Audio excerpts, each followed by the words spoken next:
Now let's take a look at the role of the Rothschild family, the family said to be the wealthiest in the world. When Amschel Meyer Bauer inherited the business, he decided to change his name to Rothschild.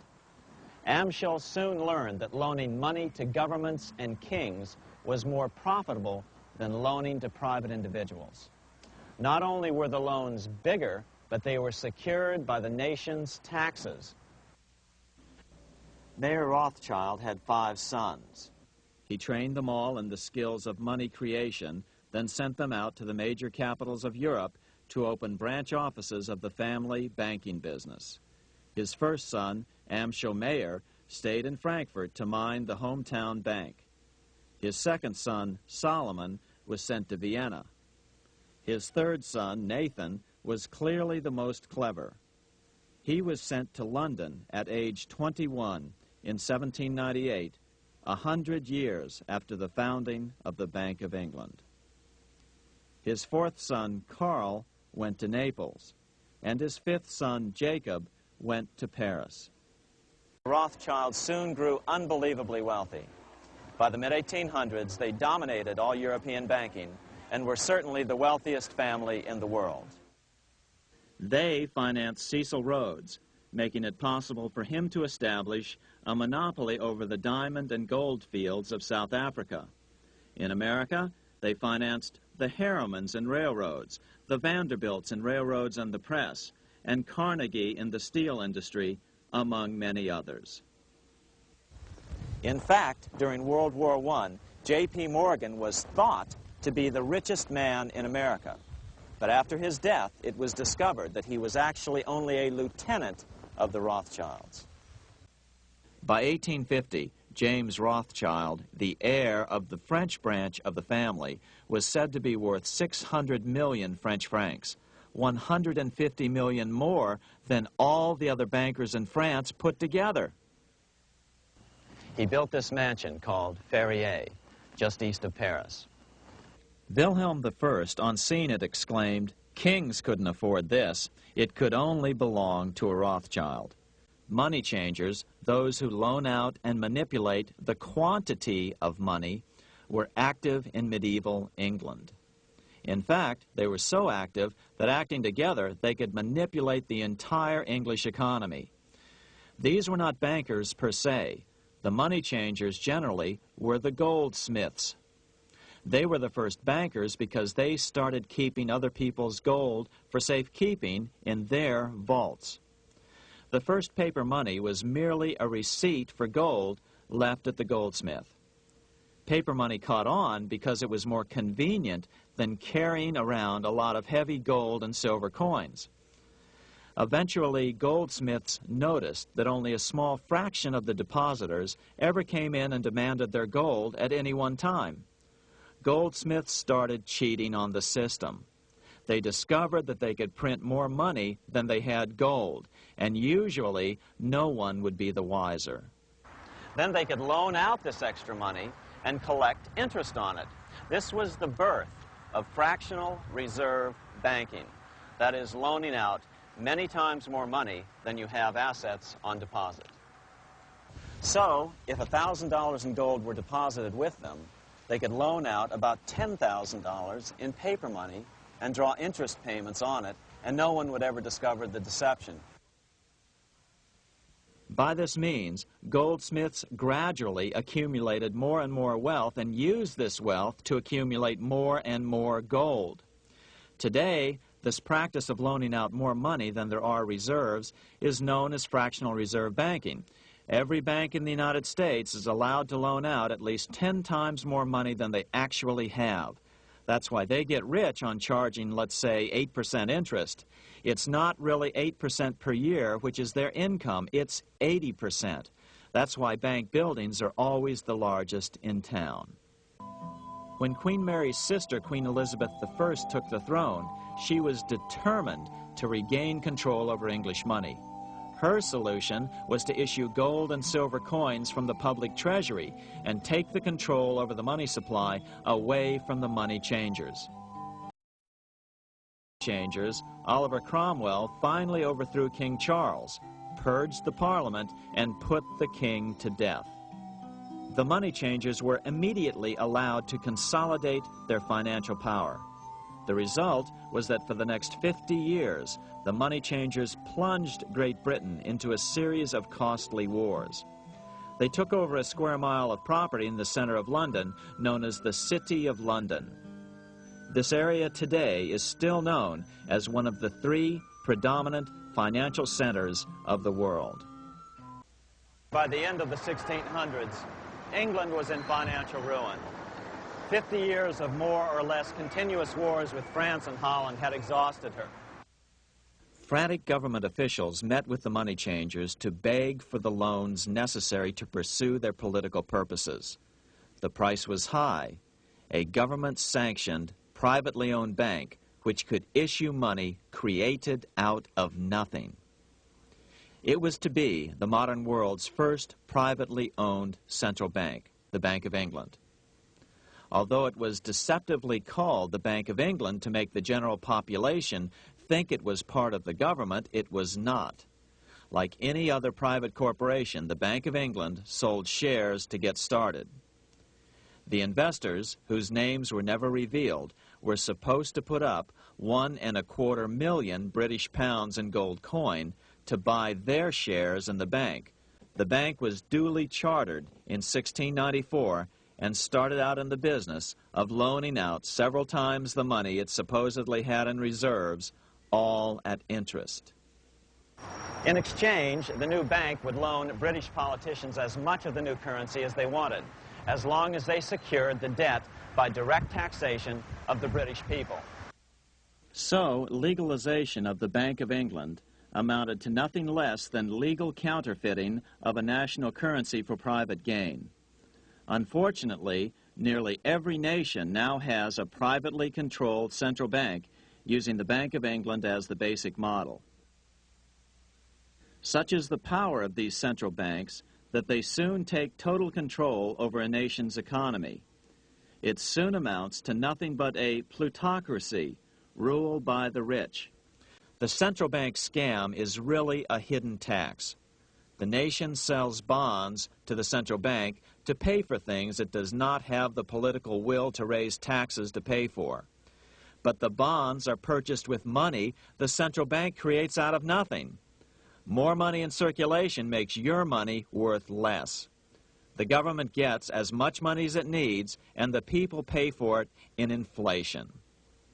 The beauty of the plan is that not one person in 1,000 can figure it out because it's usually hidden behind complex-sounding economics gibberish. In 1790, less than 3 years after the Constitution had been signed, the money changers struck again.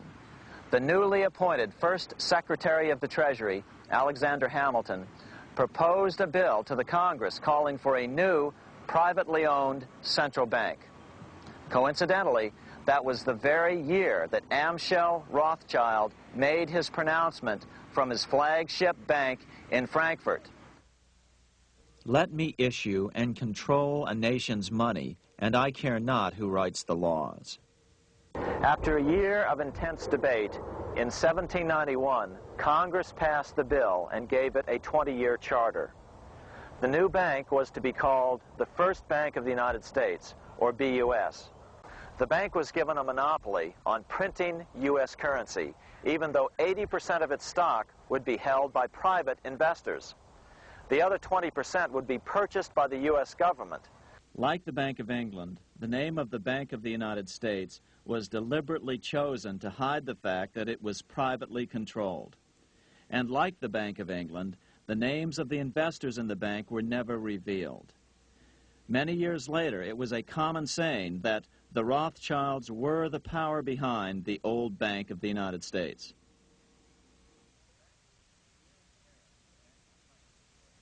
Here in Paris, the Bank of France was organized in 1800, just like the Bank of England. But Napoleon decided France had to break free of debt, and he never trusted the Bank of France. He declared that when a government is dependent upon bankers for money, the bankers, not the leaders of the government, are in control.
This is the Waterloo battlefield about 200 miles northeast of Paris in what today is Belgium.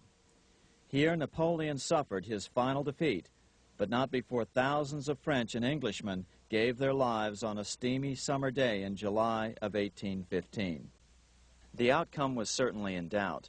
In fact, had Napoleon attacked a few hours earlier, he would probably have won the battle. But no matter who won or lost, back in London, Nathan Rothschild planned to use the opportunity to try to seize control over the British stock and bond market and possibly even the Bank of England.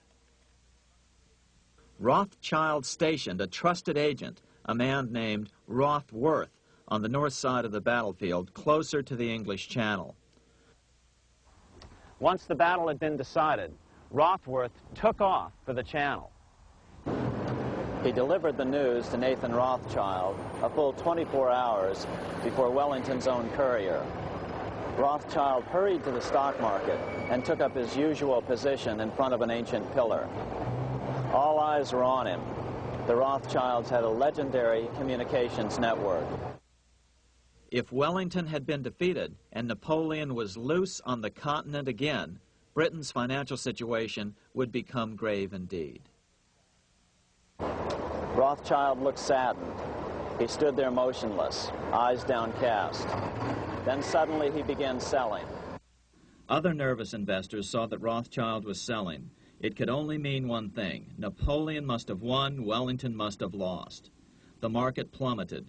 Soon everyone was selling their consols, their British government bonds, and prices dropped sharply. But then Rothschild started secretly buying up the consols through his agents for only a fraction of their worth hours before. Myths, legends, you say? 100 years later, the New York Times ran a story which said that Nathan's grandson had attempted to secure a court order to suppress a book with this stock market story in it. The Rothschild family claimed the story was untrue and libelous, but the court denied the Rothschilds' request and ordered the family to pay all court costs. What's even more interesting about this story is that some authors claim that the day after the Battle of Waterloo, in a matter of hours, Nathan Rothschild came to dominate not only the bond market, but the Bank of England as well. Whether or not the Rothschild family seized control of the Bank of England, the first privately owned central bank in a major European nation and the wealthiest, one thing is certain: by the mid-1800s, the Rothschilds were the richest family in the world, bar none. They dominated the new government bond markets and branched into other banks and industrial concerns. In fact, the rest of the 19th century was known as the Age of the Rothschilds. Despite this overwhelming wealth, the family has generally cultivated an aura of invisibility. Although the family controls scores of industrial, commercial, mining, and tourist corporations, only a handful bear the Rothschild name. By the end of the 19th century, one expert estimated that the Rothschild family controlled half the wealth of the world. Whatever the extent of their vast wealth, it is reasonable to assume that their percentage of the world's wealth has increased since then. But since the turn of the century, the Rothschilds have cultivated the notion that their power has somehow waned even as their wealth increases. Just 1 year after Waterloo and Rothschild's alleged takeover of the Bank of England, the American Congress passed a bill permitting yet another privately owned central bank. This bank was called the Second Bank of the United States. Just as before, the primary stockholders remained a secret. But it is known that the largest block of shares, about 1/3 of the total, were sold to foreigners. As one observer put it, it is certainly no exaggeration to say that the Second Bank of the United States was rooted as deeply in Britain as it was in America. So, by 1816, some authors claim the Rothschilds had taken control over the Bank of England and backed a new privately owned central bank in America as well. During the early 1900s, men like J.P. Morgan led the charge. One final panic would be necessary to focus the nation's attention on the supposed need for a central bank. The rationale was that only a central bank can prevent bank failures. Morgan was clearly the most powerful banker in America and a suspected agent for the Rothschilds. Morgan had helped finance John D. Rockefeller's Standard Oil empire. He had also helped finance the monopolies of Edward Harriman in railroads, of Andrew Carnegie in steel, and of others in numerous industries. But on top of that, J.P. Morgan's father, Junius Morgan, had been America's financial agent to the British. After his father's death, J.P. Morgan took on a British partner, Edward Grenfell, a longtime director of the Bank of England. By 1907, the year after Teddy Roosevelt's re-election, Morgan decided it was time to try for a central bank again. Using their combined financial muscle, Morgan and his friends were secretly able to crash the stock market. Thousands of small banks were vastly overextended. Some had reserves of less than 1% thanks to the fractional reserve principle. Within days, bank runs were commonplace across the nation. Now Morgan stepped into the public arena and offered to prop up the faltering American economy by supporting failing banks with money he manufactured out of nothing. It was an outrageous proposal, far worse than even fractional reserve banking, but Congress let him do it. His plan worked. Soon, the public regained confidence in money in general and quit hoarding their currency. But as a result, banking power was further consolidated into the hands of a few large banks. By 1908, the panic was over, and Morgan was hailed as a hero by the president of Princeton University, a man by the name of Woodrow Wilson. The money changers had been able to create a series of booms and busts. The purpose was not only to fleece the American public of their property, but to later claim that the banking system was basically so unstable that it had to be consolidated into a central bank once again.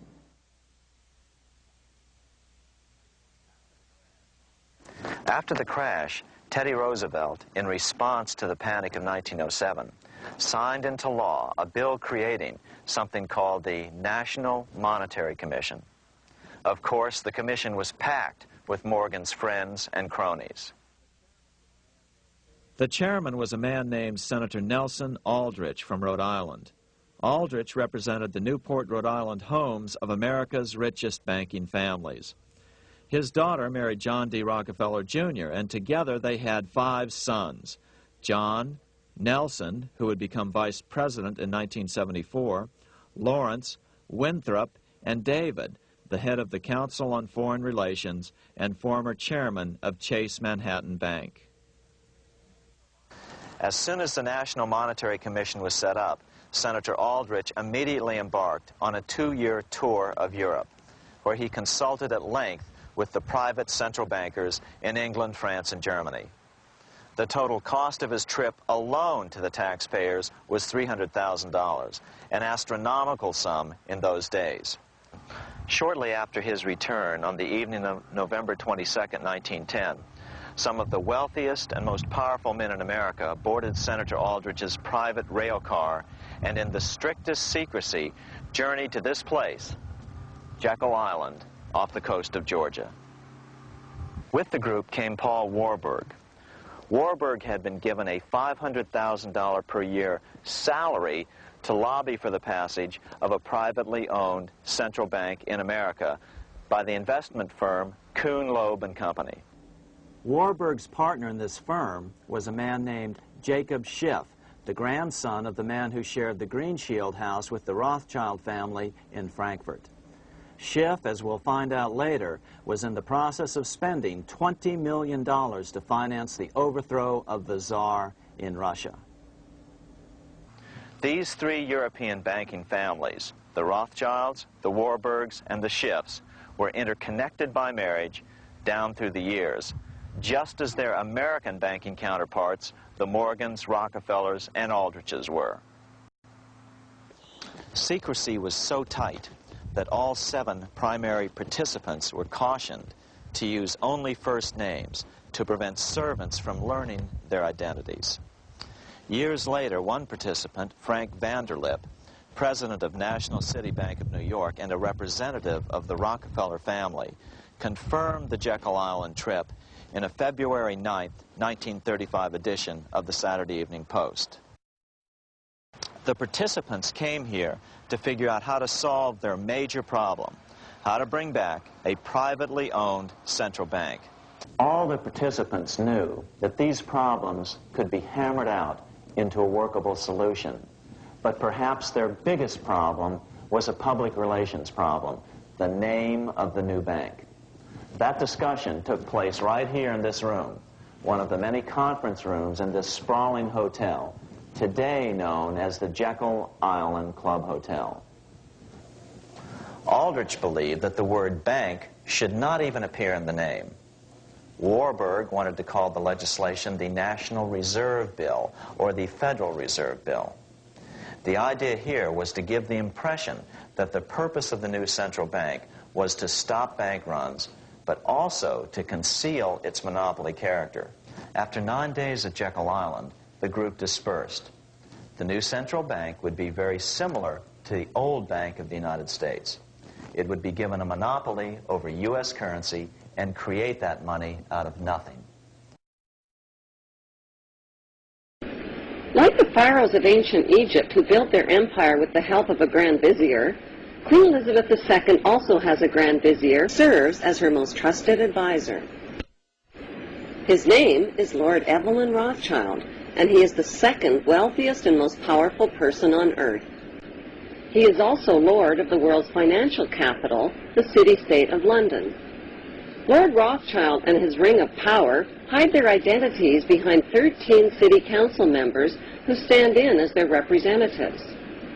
On November 30th, 2000, Lord Rothschild, now in his 70s, got married in London to a wealthy Zionist businesswoman named Lynn Forrester. The couple then jetted to Washington and spent their wedding night in the White House. Just how rich and powerful is Lord Evelyn Rothschild? Historically, the Rothschild family wealth was hidden in underground vaults. The Rothschild secret financial records were never audited and never accounted for. Their family-commissioned biographies give the illusion that their family fortune has dwindled, but researchers estimate their wealth at close to $500 trillion, more than half the wealth of the entire world.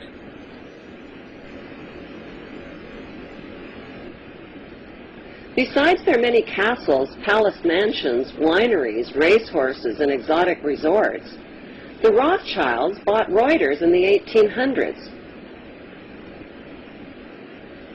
Reuters then bought the Associated Press, which selects and delivers the same news stories to the entire world, day after day. They have controlling interest in 3 major television networks and easily avoid media attention since they own it. Until recently, they owned and operated England's Royal Mint and continue to be the gold agent for the Bank of England, which they also direct. They control the LBMA, London Bullion Market Association, where 30 to 42 million ounces of gold worth over $11 billion are traded daily. The Rothschilds earn millions weekly just on transaction fees alone. They also fix the world price of gold on a daily basis and profit from its ups and downs.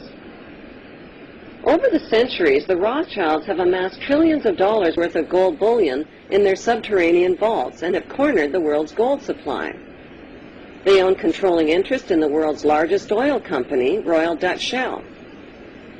They operate phony charities and offshore banking services where the wealth of the black nobility and the Vatican is hidden in secret accounts at Rothschild Swiss banks, trusts, and holding companies.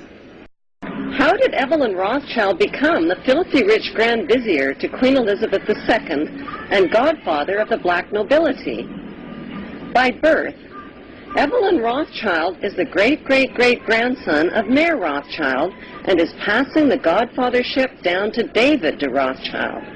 Although Evelyn Rothschild looks like a harmless gray-haired old man, make no mistake about it, Rothschild and his ancestors have handpicked presidents, crashed stock markets, bankrupted nations, orchestrated wars, and sponsored the mass murder and impoverishment of millions. The wealth hoarded by this one family alone could feed, clothe, and shelter every human being on earth.